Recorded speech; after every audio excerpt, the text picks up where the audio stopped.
I should have known better than to rent a haunted house, but the price was right, and I needed a place to stay after the breakup. So I moved into Willow Creek House, a creepy old mansion on the outskirts of town. It didn't take long for me to realize that something was wrong. The first night, I heard strange noises coming from the walls, scratching, scraping, and tapping sounds that echoed through the empty halls. I tried to ignore them, but they kept me up all night. The next morning, I searched the house, but I found nothing out of the ordinary. It wasn't until a week later that I found the body. I was exploring the basement trying to find the source of the strange sounds. That's when I saw it. A human corpse rotting in the corner of the room.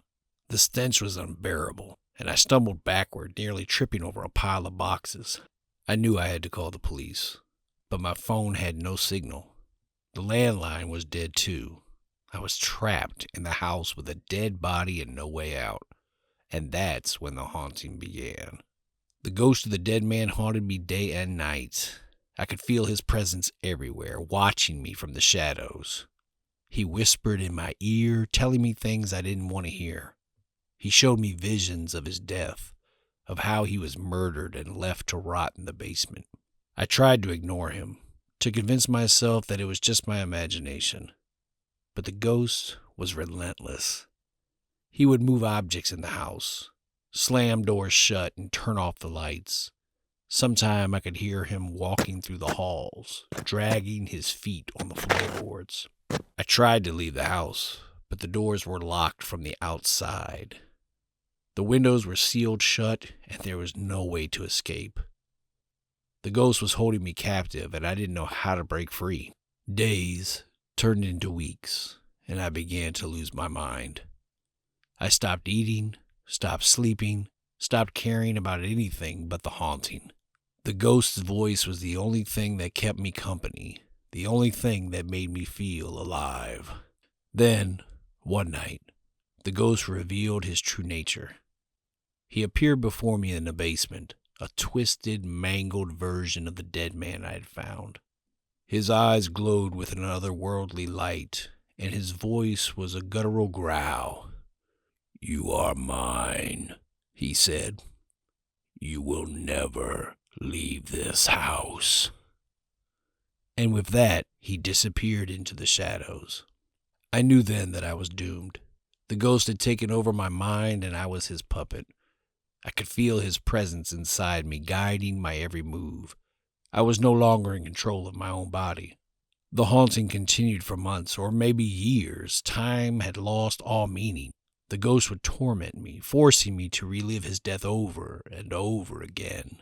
I would see the killer's face, but I could never remember it when I woke up. Finally, one day I woke up to find the ghost gone. The house was silent, and I was alone. I stumbled out of the basement, weak and emaciated. I had been trapped in the house for so long that I had forgotten what the outside world looked like. I made my way to the front door, and to my surprise, it was unlocked. I pushed it open and stumbled out into the daylight. The sun was shining and the birds were singing. It was like I had been reborn. Then I woke up back in my bed. It was all a dream. The man that whispered to me all night would never let me go. I was going to stay here forever and probably die here too. I knew then that I needed to get out of here before I lost my mind. I jumped out of my bed and bolted to the door. I knew that the man came to haunt me when it was midnight, and I needed to get out of the house immediately. I burst through the door and rushed down the stairs. My heart began pounding at an almost unbearable rate as I realized he'd be waiting for me outside the front door. He always showed up around this time, so if I could just make it to the street, I might have a chance. As I ran across the road and tried to put distance between myself and my house, my eyes scanned across the dark, quiet campus. There was no one around, which seemed odd given that it was only 3 a.m. and there was plenty of people out. It was eerie, but not necessarily the worst thing I could think about. The night air felt refreshing against my skin. I looked ahead and spotted a figure ahead of me. I knew without thinking that it was him, and he was here to take me. "I told you," he said with an evil sneer forming on his face. Before I could even scream, I found myself back in my bed. I wanted to scream, but I couldn't even move. He was hovering over me this time, an unnaturally wide grin on his face, revealing rows and rows of sharp teeth. My stomach heaved as I thought of all the times he'd shown up at my house at ungodly hours. He was always in the corner of the room, a sickly-looking old man, and he was always shivering. And the smell always made me want to throw up. He scared me, and I wanted him to go away, or at least for him to let me live. But neither option seemed like it was possible. I was trapped in here with him, and I hoped that I'd get out of here, but I had no idea how. Just like clockwork, the moon appeared behind the clouds that covered the sky. The clouds shifted to allow the moonlight to shine into the dark room, blinding me momentarily until I could open my eyes again. I squinted my eyes against the light, trying to see better in the darkness. As I finally got used to the brightness, a shadow loomed over me. My breathing became shallower as fear crept into my system. I could feel my hands shaking as they slowly rose to cover my mouth. The looming shadow grew closer until it blocked the moonlight pouring in from the window above. It was now just inches away from me. I gasped as I saw his glowing blue eyes staring deep into mine. His lips curled upward into a smile. My body froze as my lungs refused to expand. I was frozen in terror, unable to even scream. My heart continued pounding in my ears, causing a ringing sound in my head. I had never felt so scared and anxious in my entire life. This was all happening in my head, I thought. It couldn't have been true. Could it? No, of course not. It wasn't possible. And yet my eyes were filled with tears, which made everything look very much like it was. A single tear rolled down my cheek as I took another deep breath to try and calm myself down. It did nothing for the fear that was coursing through every cell in my body. In fact, my breathing had gone completely labored and shallowed by now. The air seemed to be stuck inside my lungs for some reason, making me feel even more nervous than before. I tried taking slow breaths to keep from hyperventilating, but it didn't really work. My chest felt heavy, my eyes watered, and everything just got worse and worse. Pain in my throat intensified, causing me to choke on a sob. As if that wouldn't be enough, one of my fingers started to tingle. Just when it looked like I'd be able to breathe normally again, a new wave of excruciating pain overtook my system.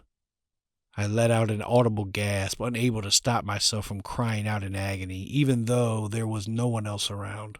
Suddenly, the room went pitch black and I heard a loud crash, followed by several cracks.